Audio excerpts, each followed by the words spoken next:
Welcome back guys, मैं sir Piyush Goyal, company secretary from Jaipur. और दोस्तों, आज हम देखने वाले हैं आपका सेक्शन 44 एडी। ये सेक्शन 44 एडी जो है इनकम टैक्स एक्ट की सेक्शन जो है, और इसमें बताया हुआ है प्रिजेंटिव टैक्सेशन स्कीम, जो कि केवल क्या है, स्मॉल बिजनेसेस के लिए ये स्कीम जो है बनाई गई है। और इस स्कीम के बहुत अच्छे बेनिफिट्स हैं, जो क्या है, ज़्यादा क्रिटिकल टैक्स कंप्लायंस में फंसना नहीं जाते हैं जो स्मॉल बिजनेस, उनके लिए ये स्कीम बहुत अच्छी स्कीम है।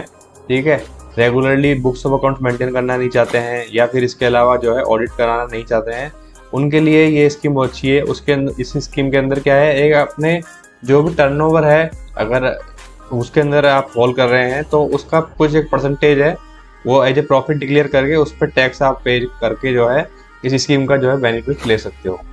ठीक है, तो सेक्शन 44 एडी जो है इनकम टैक्स एक्ट का, वो टैक्स कंप्लायंस को बहुत ही क्या है, एक तरीके से कह सकते हैं इजी कर देता है फॉर स्मॉल बिजनेस, क्योंकि प्रिजेंटिव टैक्सेशन स्कीम जो है इसी पर्पस के लिए लेके आई गई थी। तो ऐसे पर्सन जिनका टर्नओवर है अप टू 2 करोड़, ठीक है, और 3 करोड़ फॉर बिजनेस जिनकी 95% डिजिटल रिसीप्ट्स है, वो टैक्स पे कर सकते हैं इन द प्रिजेंटिव टैक्सेशन स्कीम। ठीक है, और अगर आपका कैश टर्नओवर है, ठीक है, तो आपको 8% ऑफ टर्नओवर प्रॉफिट डिक्लेयर करना होगा। अगर आपका डिजिटली टर्नओवर है, ठीक है, तो आपको 6% ऑफ टर्नओवर डिक्लेयर करना होगा। राइट, इसके बाद हम इंट्रोडक्शन की बात करें तो टैक्स कंप्लायंस जो आपको पता होगा, इंडिया के अंदर काफ़ी कॉम्प्लेक्स है और टाइम कंज्यूमिंग प्रोसेस है, specially for small business and professionals. Right, and section 44 AD जो है अलाउ करता है इसमें एलिजिबल बिजनेस को कि वो एक फिक्स परसेंटेज से क्या है अपना टर्नओवर डिक्लेयर करके उस पर टैक्स पे कर सके। नॉन एप्लीकेबिलिटी की बात करें तो किस पर ये स्कीम एप्लीकेबल नहीं होती, कोई भी पर्सन जो कि प्रोफेशन कैरी कर रहा है under section 44AA of the income tax act, a person in earning income in nature of commission और brokerage, a person carrying on agency business. ठीक है, तो टर्नओवर अगर उसका मान लीजिए 2 करोड़ या 3 करोड़ जो भी लिमिट बताई है वहाँ पर उस तक है, तो वो अगर उसकी रिसिप्ट कैश में है तो वो 8% उसको इसमें प्रॉफिट डिक्लेयर करना पड़ेगा।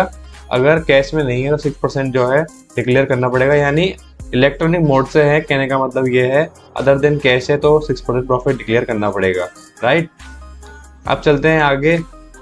एडवांस टैक्स की बात करें तो एसएससी को एडवांस टैक्स पे करना पड़ेगा इन वन गो ऑन और before the 15 March of the financial year. ठीक है, जो सेट ऑफ है current year losses and brought forward losses है, वो सेट ऑफ किए जा सकते हैं against the income due under section. Right, requirement of maintaining books of accounts and tax audit. तो सेक्शन 44 एडी जो है वो कब कब अट्रैक्ट होता है, यदि एसएससी की जो प्रॉफिट डिक्लेयर कर रहा है लेस देन है रेट प्रेस्क्राइब्ड 8% और 6%। ठीक है, तो 44 एडी का जो है आप बेनिफिट नहीं ले सकते हो। राइट, एंड इसके अलावा जो है एसएससी ने ऑप्टेड किया है any of the 5 years from the selecting the 44 AD. तो इस तरीके से जो है आप सेक्शन 44 एडी का बेनिफिट ले सकते हो। बहुत ही अच्छा एक टूल कह सकते हैं फॉर द स्मॉल बिजनेस, अगर आप मेजर टैक्स कंप्लायंस में फंसना नहीं चाहते हो। तो thank you guys for watching this video. Still, if you have any query, so you can also contact on the number given on the screen. Thank you guys for watching this video.